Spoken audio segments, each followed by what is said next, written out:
नमस्कार। आप लोगों का एक बार फिर से स्वागत है हमारी इस लेक्चर सीरीज़ में।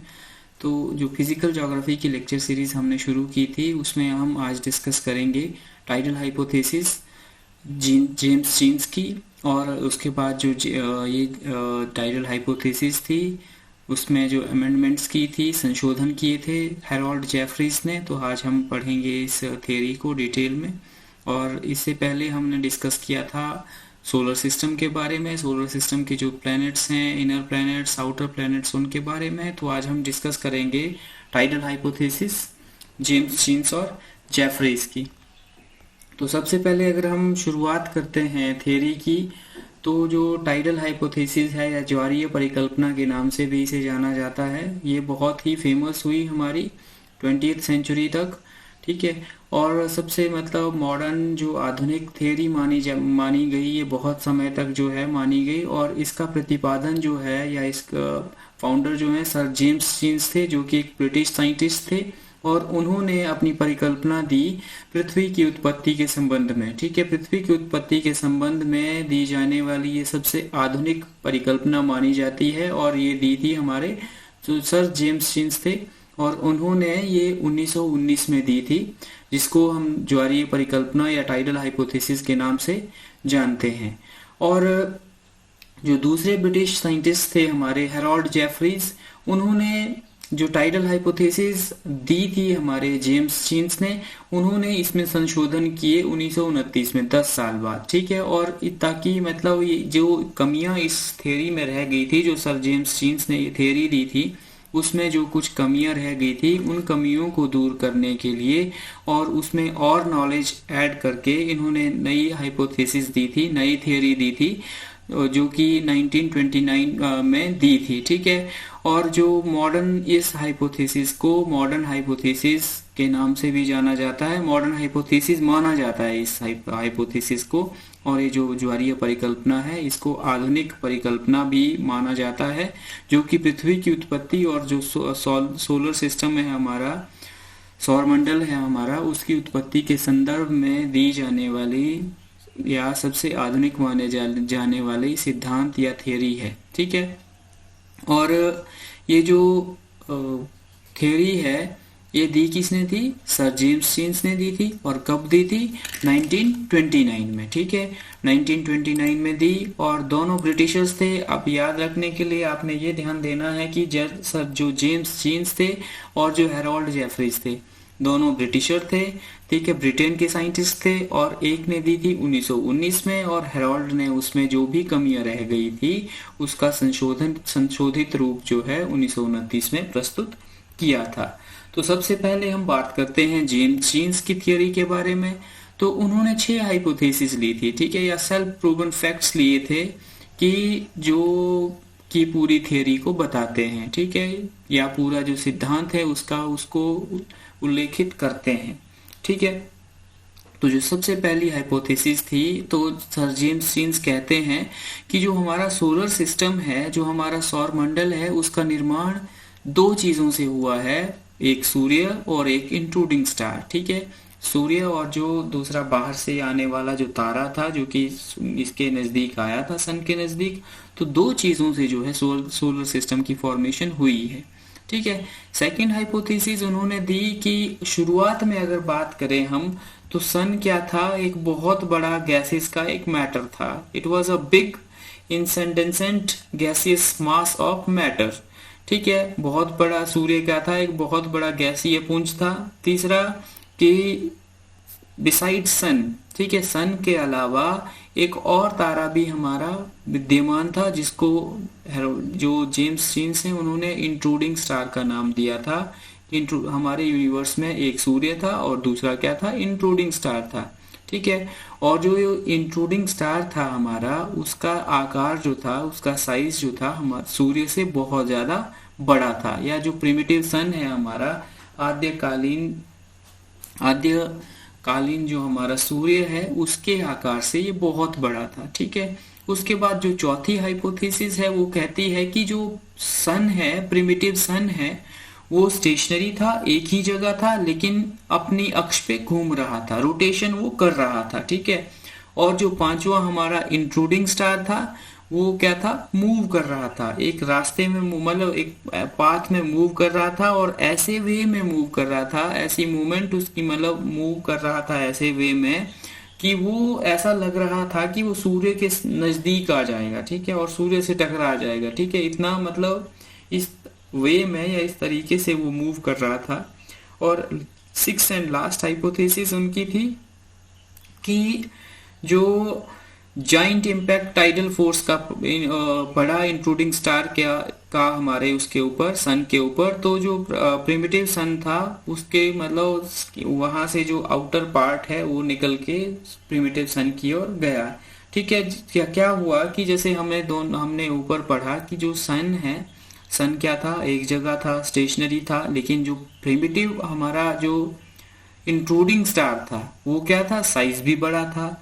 अगर साइज बड़ा था तो उसका ग्रेविटेशनल पुल भी बड़ा होगा, जो गुरुत्वाकर्षण की शक्ति है वो भी बड़ी होगी, ठीक है। तो जो गुरुत्वाकर्षण की शक्ति बड़ी, हमारी टाइडल फोर्स जो है, गुरुत्वाकर्षण की शक्ति जो है, ज्वारीय शक्ति जो है इंट्रूडिंग की सन की, कहाँ पड़ी, हमारे प्रिमिटिव स्टार के ऊपर पड़ी, या प्रिमिटिव जो हमारा सन था सन के ऊपर पड़ी। तो उसके कारण जो एक फिलामेंट शेप, जो आकृति या मटेरियल या मैटर जो है वो हमारे सूर्य से निकला, और जिसके कारण क्या हुआ, हमारे ग्रहों की उत्पत्ति हुई। तो कहने का तात्पर्य ये है कि जो पूरी थ्योरी है जो कि जेम्स जीन्स ने दी है वो इन 6 हाइपोथेसिस के ऊपर ही आधारित है। पहला कि सन और इंट्रूडिंग स्टार दो चीजें हैं जिनसे हमारा सौरमंडल बना है। दूसरा क्या है कि जो बिगिनिंग में, शुरुआत में हमारा सन क्या था, एक बहुत बड़ा गैसेस का मैटर था, या मास था, गैसेस मास का मैटर था। और तीसरा है कि दो चीजें हैं हमारे पास, एक इंट्रूडिंग स्टार है और दूसरा क्या है, सन है। तो साइज क्या है, प्रिमिटिव सन का छोटा है और इंट्रूडिंग स्टार बड़ा है। फिर क्या है कि इंट्रूडिंग स्टार क्या है, वो घूम रहा है और सन की तरफ आ रहा है। दूसरा सूर्य क्या है, सूर्य एक ही जगह स्थिर है, ठीक है। और साइज जो है आपका दूसरा इंट्रूडिंग स्टार का बड़ा है, तो उसके कारण क्या होता है कि ग्रेविटेशनल पुल जो है वो भी उसका बड़ा होगा। तो जेम्स जीन्स ने क्या कहा कि गुरुत्वाकर्षण, जो बहुत मैसिव ग्रेविटेशनल फोर्स के कारण, गुरुत्वाकर्षण की शक्ति के कारण, जो इंट्रूडिंग स्टार ने मतलब किसी के ऊपर डाला, गुरुत्वाकर्षण की शक्ति किसके ऊपर लगी, प्रिमिटिव सन के ऊपर, ठीक है। क्योंकि साइज जो था हमारा, जैसे हमने हाइपोथेसिस में भी पढ़ा, तो जो साइज था हमारा उसका इंट्रूडिंग स्टार का बहुत बड़ा था, ठीक है। जिसके कारण क्या हुआ कि वो इंट्रूडिंग स्टार ने जो अमाउंट, कुछ एक अमाउंट ऑफ मैटर जो था वो हमारे प्रिमिटिव सन से बाहर की ओर इजेक्ट हुआ, ठीक है, बाहर की ओर इजेक्ट हुआ, जो कि बाद में जो है हमारे मटेरियल वो बाहर निकला, और उस मटेरियल से ही हमारे आने वाले जितने जो सोलर प्लैनेट्स थे उनका निर्माण हुआ, ठीक है। तो अगर न्यूटन के लॉ की भी बात करें, जो कि यूनिवर्सल ग्रेविटेशन का लॉ हमारे जो आइजैक न्यूटन ने भी दिया है 1687 में, तो उन्होंने भी कहा कि कोई भी चीज हमारे यूनिवर्स में है वो एक दूसरे को अट्रैक्ट करती है, ठीक है। और वो फोर्स जो है that is directly proportional to the product of the masses of the two bodies and inversely proportional to the square of the distance between them, ठीक है। इसका अर्थात ये है कि जो ग्रेविटेशनल फोर्स होती है दो ऑब्जेक्ट्स के बीच में, वो मतलब क्या होता है, प्रोडक्ट ऑफ देयर मासेस, कि जिसका जो साइज है वो बड़ा होगा, उसकी ग्रेविटेशनल पुल भी उतनी ही ज्यादा होगी, ठीक है, उतना ही ज्यादा गुरुत्वाकर्षण की उसकी शक्ति होगी, ठीक है। लेकिन दूसरी चीज क्या है, डिस्टेंस की भी बात है, ठीक है। अगर डिस्टेंस जो है उन दोनों के बीच में ज्यादा है तो गुरुत्वाकर्षण की शक्ति जो है वो कम हो जाती है, ठीक है। और अगर हम बात करें इस थियोरी में, तो इसमें क्या है कि जो ग्रेविटेशनल फोर्स है वो इंट्रूडिंग स्टार की क्या है, डिपेंड करती है। जैसे इंट्रूडिंग स्टार जो है सूर्य की तरफ आ रहा है, और वो किसके ऊपर डिपेंड करती है कि the product of masses of intruding star and primitive sun, की जो मास है वो इंट्रूडिंग स्टार का कैसा है और प्रिमिटिव सन का कैसा है, और दोनों के बीच में डिस्टेंस कितना है, ठीक है। तो अगर हम बात करें, देखें अगर, तो जो इंट्रूडिंग स्टार था हमारा, जो दूसरा तारा था, वो क्या था, उसका साइज बहुत बड़ा था, जिसके कारण वो फोर्स लगाता है सन की ओर। ठीक है, उसकी जो ग्रेविटेशनल पुल है बहुत ज्यादा था, गुरुत्वाकर्षण की शक्ति ज्यादा थी, उसका साइज बहुत था। ठीक है, तो वो ग्रेविटेशनल फोर्स के द्वारा सूर्य के ऊपर जो है, मतलब गुरुत्वाकर्षण की शक्ति के कारण सूर्य से एक बहुत बड़ा भाग जो है वो क्या है, आ जाता है बाहर की ओर, रिजेक्ट हो जाता है और वो आकर्षित होता है इंट्रूडिंग स्टार की ओर। ठीक है, और इसका अर्थ है, या अगर हम ग्रेविटेशनल पुल की बात कर रहे हैं तो इंट्रूडिंग स्टार और प्रिमिटिव सन के बीच में, तो हम देखते हैं कि तो जो डिस्टेंस होता है, the distance between two stars decreases, the amount of gravitational force increases between them increases. ठीक है, जैसे जैसे हमारा जो इंट्रूडिंग स्टार था वो सूर्य के पास आना शुरू हुआ, तो उसके कारण क्या हुआ, ग्रेविटेशनल फोर्स उतनी बढ़ने लगी। ठीक है, जैसे ही ग्रेविटेशनल फोर्स बढ़ने लगी तो उसके कारण क्या हुआ कि एक बहुत बड़े अमाउंट में जो हमारा मटेरियल है वो क्या है, निकलता है। ठीक है, एक जिसको हमने फिलामेंट का भी नाम दिया। ठीक है, और जेम्स जीन्स कहते हैं कि जो इंट्रूडिंग स्टार है, जो दूसरा मतलब सहायक तारा हम कह सकते हैं, या आक्रांता तारा हम कह सकते हैं, जो कि बाहर से आया हुआ था। ठीक है, उसके सूर्य के पथ की ओर। ठीक है, तो उसमें क्या है, वो कंटिन्यूसली मूव कर रहा था।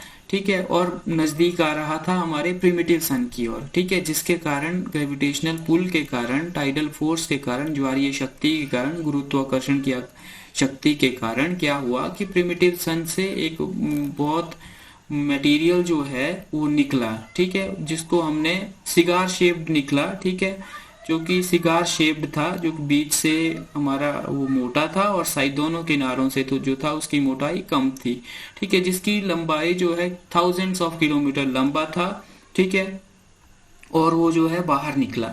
ठीक है, जो जेम्स जीन्स ने इसे सिगार शेप्ड मैटर का नाम दिया या फिलामेंट का नाम दिया। ठीक है, जो कि हमारा बीच में जो था थिकर था और दोनों किनारों पे जो था थिनर था। ठीक है, जैसे ये आप देख सकते हैं। ठीक है, ये हमारा सन है और ये हमारा इंट्रूडिंग स्टार है। इंट्रूडिंग स्टार जो था साइज बड़ा है, सन का साइज छोटा है, तो इस जैसे जैसे वो सन की ओर आ रहा है, डिस्टेंस जो है इन दोनों के बीच में डिस्टेंस ज्यादा है। ठीक है, तो क्या है, तब तक तो ये हमारा सन से फिलामेंट नहीं निकलेगा है। ठीक है, तो जब ये जो है नजदीक आता जाएगा तो वो इसकी गुरुत्वाकर्षण की शक्ति जो है सन के ऊपर पड़ेगी, तो फिलामेंट जो है इससे बाहर निकलेगा और सूर्य इसके जो इंट्रूडिंग स्टार है इसकी तरफ आकर्षित होगा। ठीक है, as we can see in this diagram also. ठीक है, ये अगर स्टेज वाइज हम अगर इसको और इजी बनाएं इस कॉन्सेप्ट को, तो फर्स्ट स्टेज में आप देख सकते हैं कि दो हैं आपके पास। यहाँ पे सन की शेप जो है ये एज्यूम किया है। ठीक है, ये हमने वास्तविकता में ऐसा माना है कि जो हमारा स्टार था उसका साइज बड़ा था। ठीक है, और जो सन का साइज था वो छोटा था। ठीक है, ये तो सिर्फ समझाने के लिए इस तरह से सन को दिखाया गया है। ठीक है, अगर हम यहाँ पे देखें, ठीक है, ये सन है हमारा, ये इंट्रूडिंग स्टार है, ये जो है सूर्य की ओर जो है आगे सूर्य के नजदीक आ रहा है। सेकंड स्टेज में यहाँ आप देखें तो नजदीक जैसे आता है तो इसकी जो ग्रेविटेशनल फोर्स है वो सन के ऊपर पड़ती है, तो ये सिगार शेप्ड एक आकृति जो है सन से जो है बाहर की ओर निकलती है। फिर क्या है, ये तारा जो है और नजदीक आया, तो जिसके कारण जो है एक बहुत बड़ा फिलामेंट जिसको हमने कहा, या सिगार शेप जो मटेरियल है वो सन से बाहर निकला। और उसके बाद क्या है, हम इस स्टेज में देखते हैं कि जो ये सिगार शेप्ड मटेरियल बाहर निकला तो गुरुत्वाकर्षण की शक्ति किसकी थी, इंट्रूडिंग स्टार की थी। अब इंट्रूडिंग स्टार ने क्या किया, इंट्रूडिंग स्टार अपने रास्ते में आगे बढ़ गया। ठीक है, और ग्रेविटेशनल पुल से भी वो बाहर हो गया।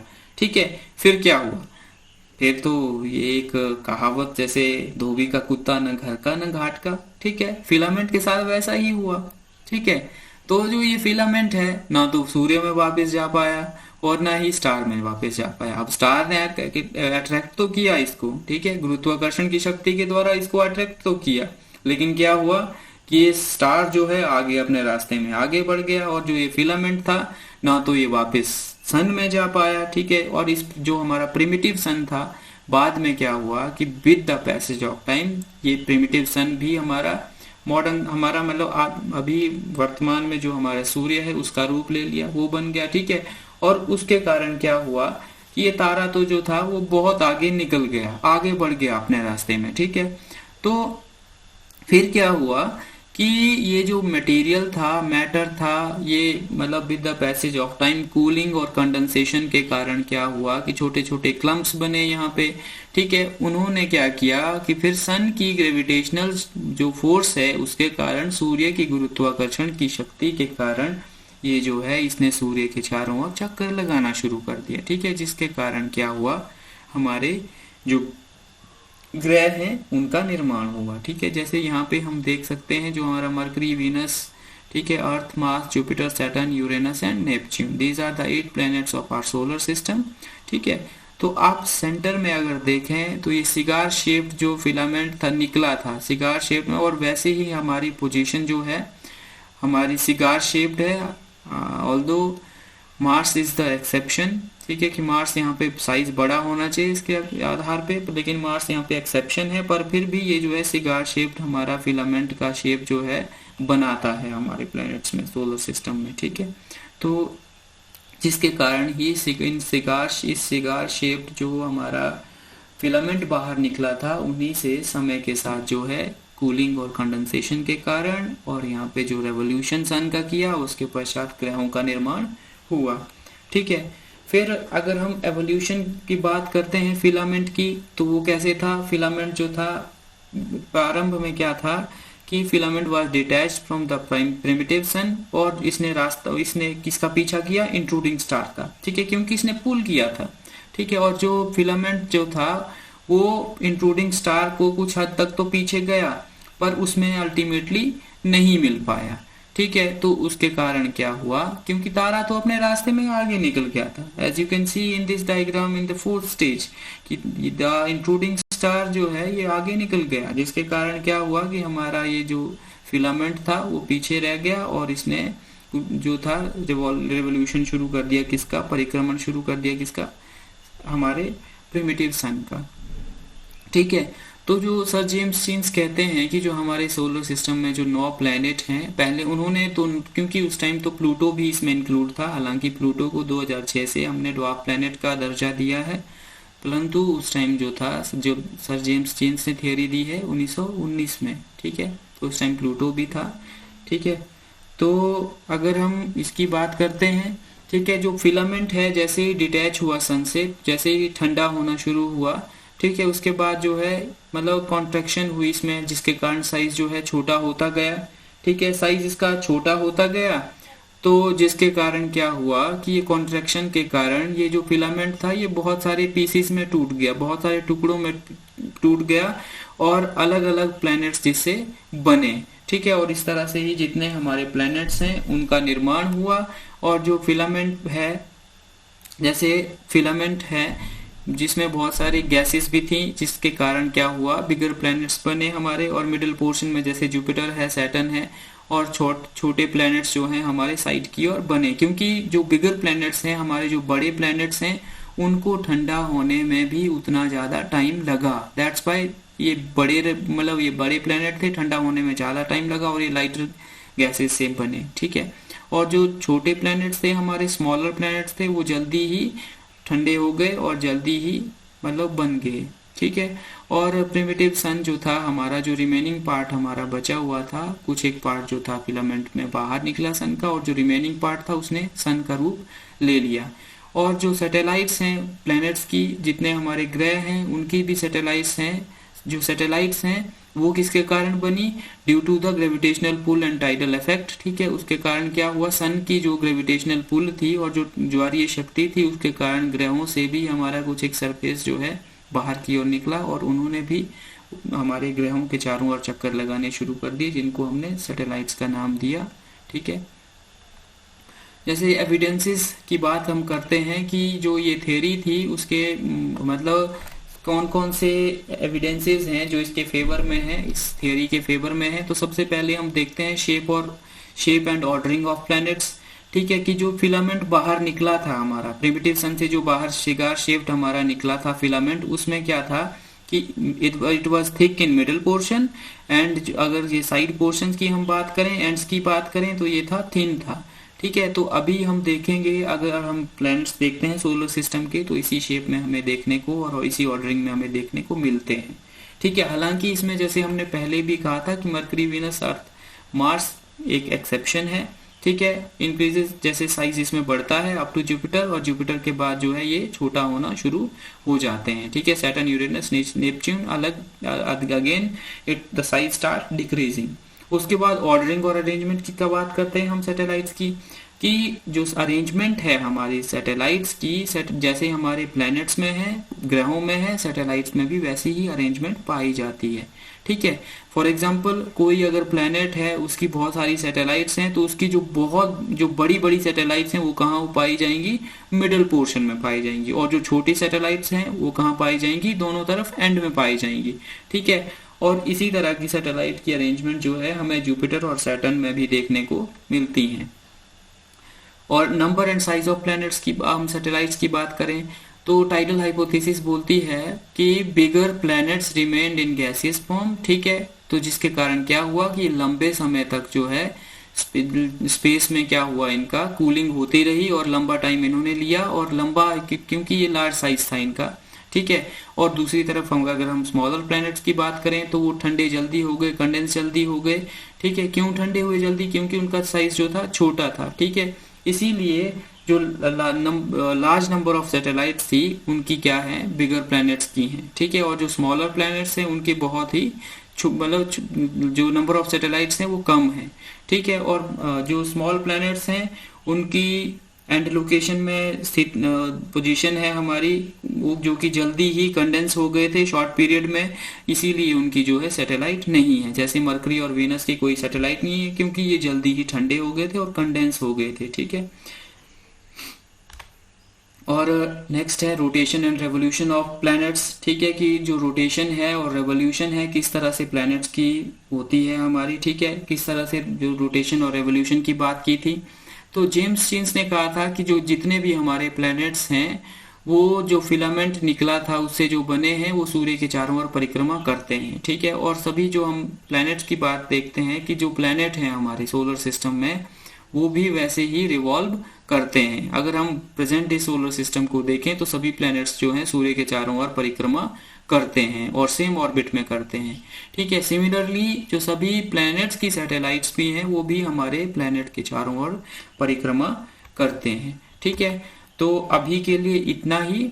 तो नेक्स्ट वीडियो में हम डिस्कस करेंगे जो संशोधन जो थे हमारे हैरोल्ड जेफरीज ने 1929 में किए थे। ठीक है, और 1929 में जो संशोधन किए थे और इस थियरी को किस तरह से हमारा जो जेम्स जीन्स ने ये थियरी दी थी उसको किन बेसिस पे जो है इनको नकारा गया, और किन बेसिस पे जो है डिफरेंसेस क्रिएट हुए हमारे डिफरेंट स्कॉलर्स में। ठीक है, और क्यों रिजेक्ट किया गया इस थ्योरी को, किस किस ने नहीं माना और कौन कौन से साक्ष्य दिए। ठीक है, मतभेद कौन कौन से उन्होंने जाहिर किए अपने। ठीक है, तो वो हम नेक्स्ट थियरी में डिस्कस करेंगे। ठीक है, तो आपको अगर ये वीडियो अच्छी लगी हो, समझ आई हो, तो कहीं इसको लाइक करें, शेयर करें और सब्सक्राइब करें चैनल को। और अगर आपको ये अच्छी लगी हो तो ज़्यादा से ज़्यादा स्टूडेंट्स में इसको शेयर करें। और अगर आपका कोई क्वेश्चन हो, कोई क्वेरी हो, ठीक है, तो उसको आप कमेंट बॉक्स में डाल सकते हैं। आज के लिए इतना ही। धन्यवाद और आपका समय शुभ रहे।